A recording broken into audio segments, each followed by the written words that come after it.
through? Physical abuse from my father, being hit consistently from when I as early as I can remember until I was 16 years old. Mm. The day of when I hit back. Um, and How that young? When was your first memory of being hit? Then. My first memory of my father was when I was laying down on the ground and his hands were at my throat. I think I was probably like 5 years old, and I felt like the life had just been squeezed out of me. Like I just that, and I just remember seeing his face like over me, Mm. and his hands around my neck, and I thought I was gonna die because I couldn't, I was tiny, you know what I mean? I had no power, and that was probably my first memory of my dad. And another one is where I got fully clotheslined by my father. He had my brother by the throat because he had done something. We were like 6 or something, 7 years old, and he'd clotheslined me, and I'd spun upside down, hit the back door, and then my head landed on the bloody ground, and I just felt pain everywhere. And it's not just the physical, but the mental side of that.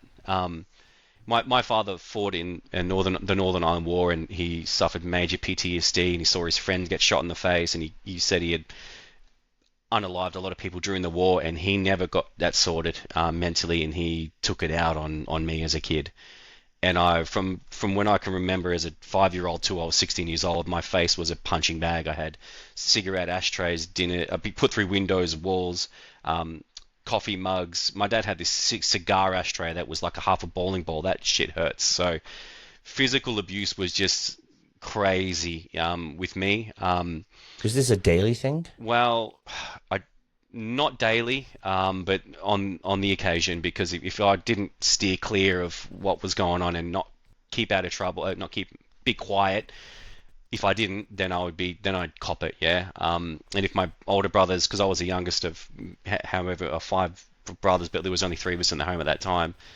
If they had caused something or stolen something of dad's, like his cookies or something like that, they'd blame me because they were the older brothers, and I'd just get a hiding. Um, yeah, it wasn't just a belt on the ass. It was very very brutal. And I joke around that this isn't my face, this is all scar tissue, but it's yeah. I just joke about that stuff now. But like yeah, it was very physical, very very physical. And I go into a lot about that in my book and explain a lot of that stuff. My father also tried to commit suicide in front of us, a 240 volt straight to the chest in his shed. That was very traumatic as I don't know if I was 8 or 9 years old, probably What about them.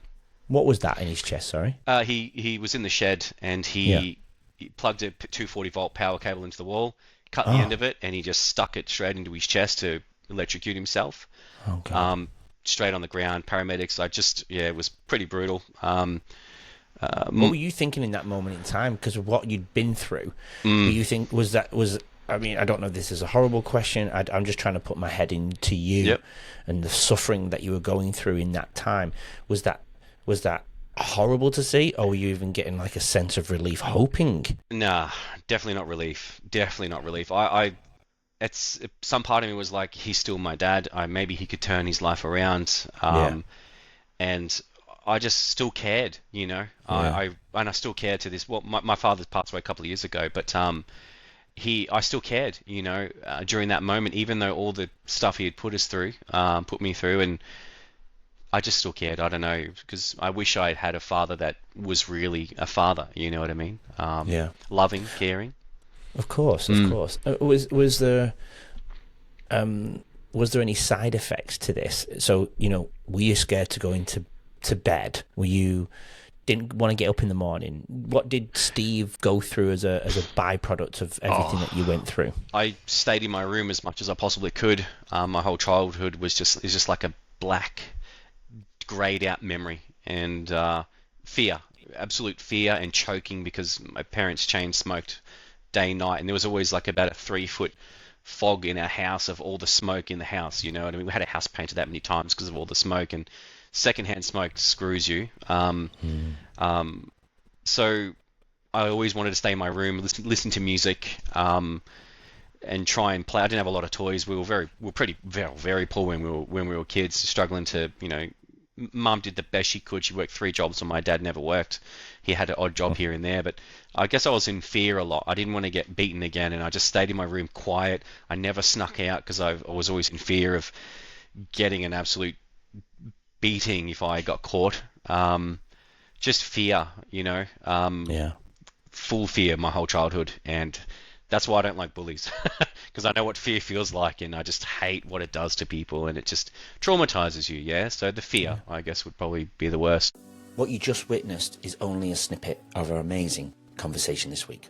This is what Leading Our Own Way is all about. Real stories, real transformation. If you're watching this before Wednesday, part 1 dropped yesterday and part 2 releases tomorrow.